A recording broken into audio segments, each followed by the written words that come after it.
Tigraayitti beelli akka meeshaa waraanaatti dhimma itti ba'amaa jira jedhan. Dhimma kana ilaalchisuun qophii keenya faana keelloo guyyaa har'aatiin waan qindeeffanne akka gadiitti isin dhageessa. Haga dhumaatti nu waliin turaa jechaa qophichi kunooti.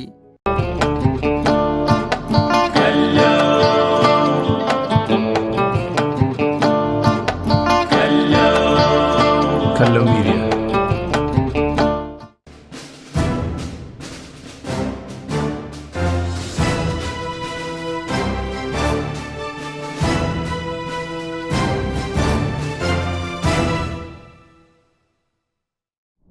Gabaasaawwan du'aatii buufata buqqaatotaa Tigraay keessaa gabaafamaa jiran waan akka tasaa mudate yookaas kan akka mul'atuu danda'u hin beekamne otoo hin taane waan eegamaa ture ta'uu isaa dhaabbilee mirga namoomaa himaa jiran.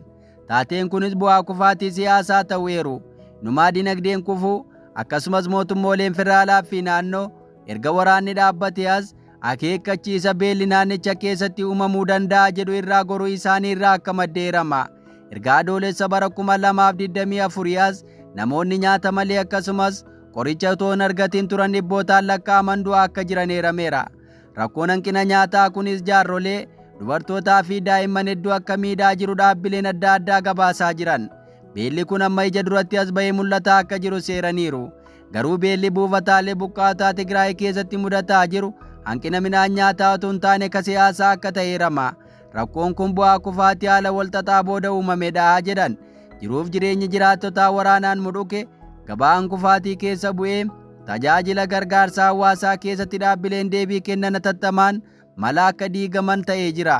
Amma kana fee jiru yoo jiraate hawaasa siyaasa laamshaa fi dhaabbilee dagatamanii jiran ta'uu isaa maddeen odeeffannoo karaa adda addaa himaniiru. Dhimma kana irratti adda istaandardii qorannoo baaseen haalli naannicha keessaa baay'ee walxaxaa fi ulfaataa ta'uu isaa ibseera. Waliigaltee Piriitooriyaa akka sadaasa 2022 mallatteeffamee ture walwaraansa ture dhaabuu qofaaf ka dhaabbate turre. Waliigaltee kanaan silaa mootummaan federaalaa Itoophiyaa tajaajilaawwan hawaasaa fi bu'uuraalee misoomaa lafaa dhaabuu irratti waliigaltee irra ga'ee ture. Kanaanis hojii barattoonni akka gara mana barnootaatti deebi'u, horsiisee bultoonnii fi qonnaan bultoonni gara dirree isaaniitti deebi'u gochuu fi hojjettoonni mootummaa gara waajjiraatti akka deebi'aniif dirqama mootummaan ofitti fudhate ture. Ammas waggaa 3 booda waadaan kun garuu guutamuu hin dandeenye. Taatee suukanneessaan Isaasitti mudate waan addaa hin turre jedhame.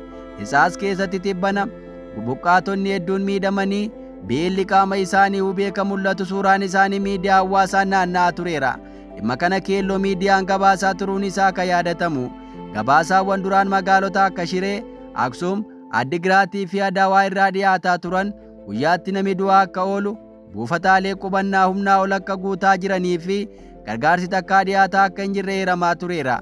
Hagayya bara 2024 naannawaa Shireetti namoonni 300 ol ji'a 3 yeroo hin guunne keessatti du'uun gabaafameera. Naannicha keessatti ammas tajaajilli fayyaa kufee ka jiru, manneen barnootaa cufamanii jiraachuu akkasumas dhibeewwan yaalaan irraa fayyamuu danda'aman namoota beelli gaggabsee ajjeesaa akka jiru himama. Akka addunyaattis tumsi gargaarsa addaan cituun dhaabbileen gargaarsa namoomaa deeggarsa akka addaan kutan taasiseera. Utuma kun mudatanii dhiyeessii gargaarsa namoomaa kun uummata uggura mootummaan aangomeen miidhamaa turetti rakkoo ta'eera jedhame. Waliigaltee araara nagaa Piriitooriyaa booda buufataalee buqqaatotaa lixaa fi kibba Tigraay buufatanii ka turan gara manaa fi qe'ee isaanii duraatti deebi'u jedhamee abdatamaa ture. Sun ta'uu hafee hedduun amma buufataalee buqqaatotaa keessatti hafaniiru.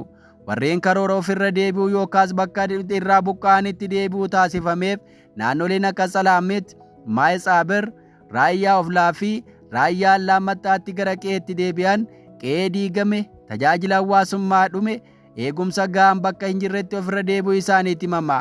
Ittuu kan yaaddessaa ta'e immoo harka humnoota duraan miidhaa isaan irraan geessaa turanitti deebi'u isaaniiti. Isaaniif bakka isaaniitti deebi'uun ammeenyaan deebifamanii qubsiifamuu isa birooti jedhame.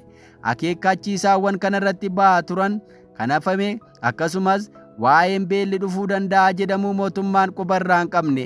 Jaarmiyaaleen gamtaa mootummoota akka gargaarsi adda citu akeekkachiisaa turaniiru. Dhimma kanarratti dursee mootummaan hojjechuu yaalle. Jaarmiyaaleen kun ammas dabalanii namoota gargaarsa fedhan hedduu galmeessuu fi hedduun buufata buqqaatotaa ala jiraataa akka turan eeraniiru. Maxxansi kun illee irra deddeebiidhaan namoonni miliyoona 1 ol gargaarsa gahaa hin taane yookaas tasuma gargaarsa akka fudhataa hin turre gabaasee ture. Akeekkachiisaawwan kun garuu haalaan hin hubatamne. Ammayyuu xiyyeeffannoon dhimma kanaa karaa dhaabbataa utuu hin taane gama sabaa himaa hawaasaan suuraawwan namoota beelaan huqqatanii ragaa namoota du'anii awwaalaman dhaga'amee fi waamicha gurraaf ulfaataa ta'e erga dhaga'ameen booda kun haala akeekkachiisni jalqabaa itti mul'achuu qabu hin turre. Kun haala balaa hamaan itti lafa gad fageeffate qabatudha.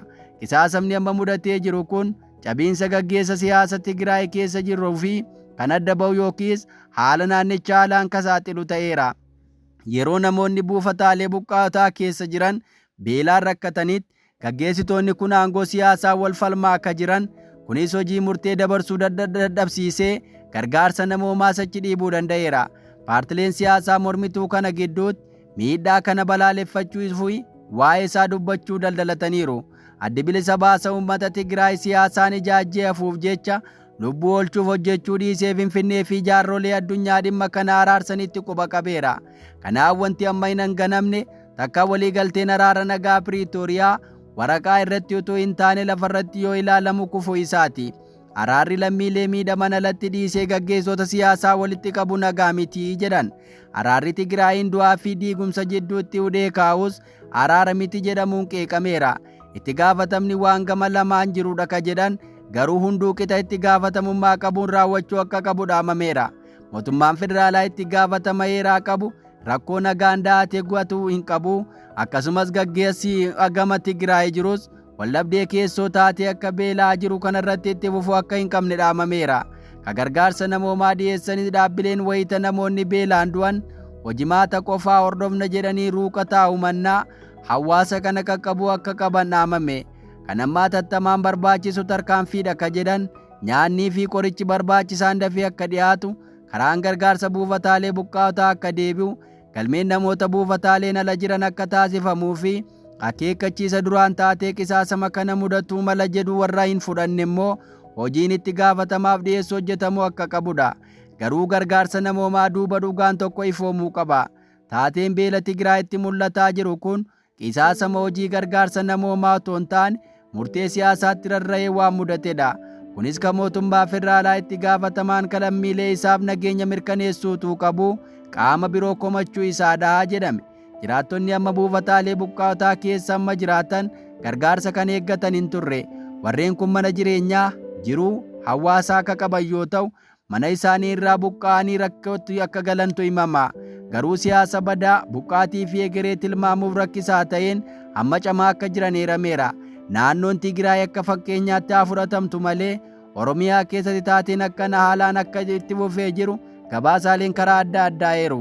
Egaa dhaggeeffattoota qophii faana keelloo qophii nuti dhimma kanarratti qinxeeffanne kanan gammaa dhaggeeffattan ture. Qophii biroo nan ga'utti deebinutti nagaan nu tura.